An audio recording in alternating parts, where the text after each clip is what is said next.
증상이 이렇게 조금 이렇게 애매한데요.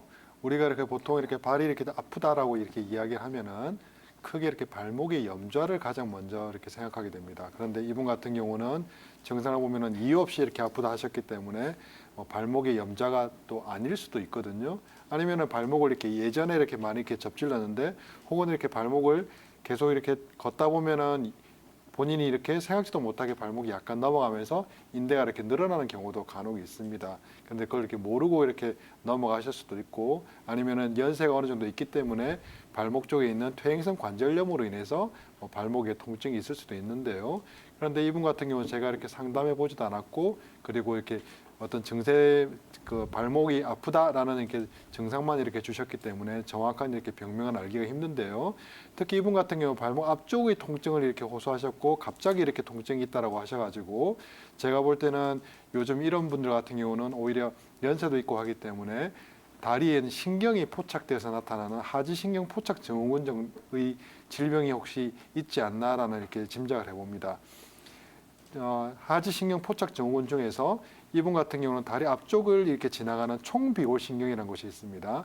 총비골신경이 우리 이렇게 다리 이렇게 옆에 보면은 비골두에서부터 돌아서 이렇게 신경이 이렇게 내려가서 발 앞쪽과 저기 이렇게 그림에 나오네요. 저기 노란 부분이 해당되는 부분입니다.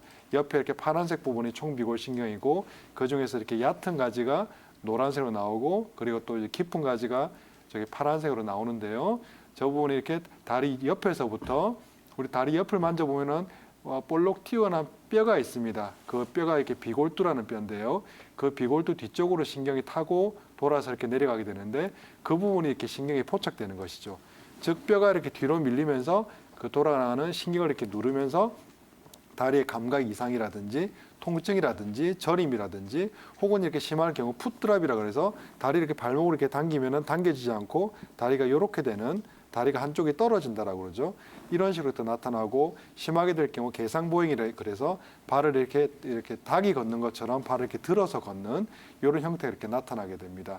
저것이 이렇게 하지신경 포착 증후군이라는 것인데 우리가 다리 근육이 이렇게 약화되거나 아니면은 뼈가 이렇게 뒤로 밀리는 형태, 갑자기 다리를 많이 편 상태에서 누른다든지 아니면은 다리에 깁스를 이렇게 오래 했다든지 그런 식으로 이렇게 어떤 그 부분이 포착될 만한 어떤 그런 이렇게 증상이 이렇게 있고 난 후에 저런 증상이 이렇게 나타나게 되는 것이죠. 그래서 제가 볼 때는 이런 하지신경 포착 증후군 때문에 갑자기 이유 없이 발등에 통증이 오지 않았나라는 짐작을 해봅니다. 저럴 경우에는 저 파란색 부분 있는 쪽 신경이 포착된 부분에 약침이라든지 봉침 같은 치료를 하여 그런 신경을 이렇게 풀어주기도 하고요. 만약 다리 이렇게 약화나 관절 염증으로 인해서 그런 것이 왔다면은 약화된 근육을 강화시켜주기 위한 한약 치료라든지 아니면 운동 치료라든지 아니면은 관절염이 있었다 하면은 그 관절염을 치료해주는 그런 과정들이 이렇게 필요하다고 생각됩니다. 그래서 제가 볼 때는 하지신경 포착 증후군을 약침으로 치료하면은 발등에 이유 없는 통증이 많이 좋아지지 않을까라는 생각을 해봅니다. 시청자님 안녕하세요. 예, 안녕하십니까. 그 발목이 이렇게 3, 4년 전에 이렇게 그 삐끗한 이후로 그때부터 그 네. 발목이 계속 많이 자주 삐끗삐끗하고 아프신 거죠? 예, 그러고 많이 아프면서 그래가지고 이제 병원에 다니면서 이제 뭐 비아키 주사 같은 거 뭐 그런 거 맞으라고 꺼내가지고 콜라겐 주사 같은 거 이런 걸 많이 맞았거든요. 그러면서도 또 심하면은 재통가 가고. 근데 이제 병원에서 이제 MRI 찍어 수술을 하면은 이게 원상복귀가 안 된다 하네요. 네. 혹시 이렇게 발목이 아프시면서 발바닥 쪽에 이렇게 저린다거나 그런 혹시 감각도 아니요, 있으신가요? 저리진 않고요. 복숭씨 있는 쪽으로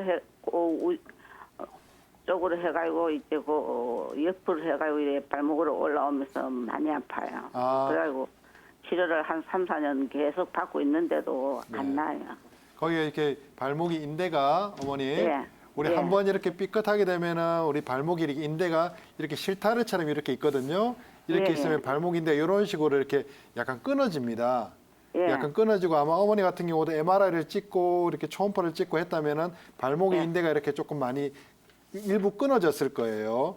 예, 일부 예. 이렇게 끊어져서 이렇게 예. 10가닥이 있다 그러면은 한 서너 가닥 끊어지고 한 대여섯 가닥 있든지 그렇게 발목이 인대가 이렇게 조금 너덜너덜하게 있는 상태라고 이렇게 생각이 드네요.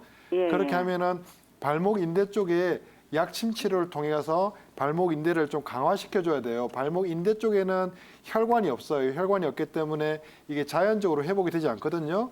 그렇기 네. 때문에 이런 만성의 발목이 이렇게 자주 이렇게 삐끗삐끗하는 이런 형태, 그리고 발목 바깥쪽 이렇게 따라서 근육의 통증이 있는 상황에서는 안쪽이 발목에, 안쪽 발목, 목송신 쪽에.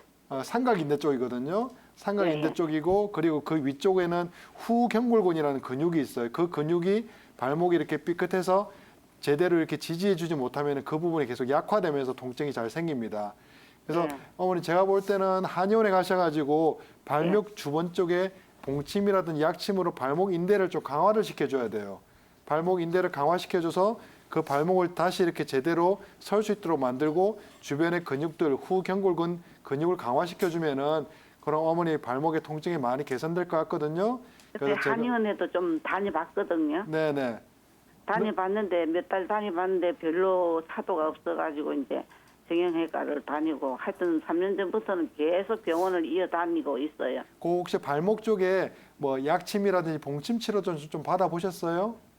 약침인가 봉침 모르겠는데 그냥 일반 한의원에 가니까 침을 놓긴 놨는데 네네. 그 약침인가 가는 거. 네, 간은 그냥 일반 호침이고요. 네. 거기 이렇게 일반 호침 가지고는 어머니처럼 이렇게 발목이 심하게 이렇게 접지르고 인대가 많이 손상된 사람들한테는 조금 한계가 조금 있을 수 있고요. 이렇게 약침이나 봉침을 이용해서 인대를 강화시켜 줘야 됩니다.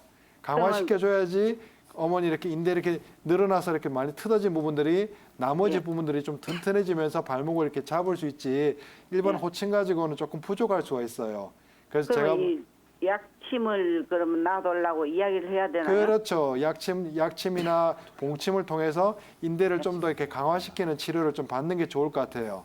그렇게 하시면은 훨씬 발목이 안정적으로 좀 설 수 있습니다. 그러면 통증이 빨리 좋아질 거예요.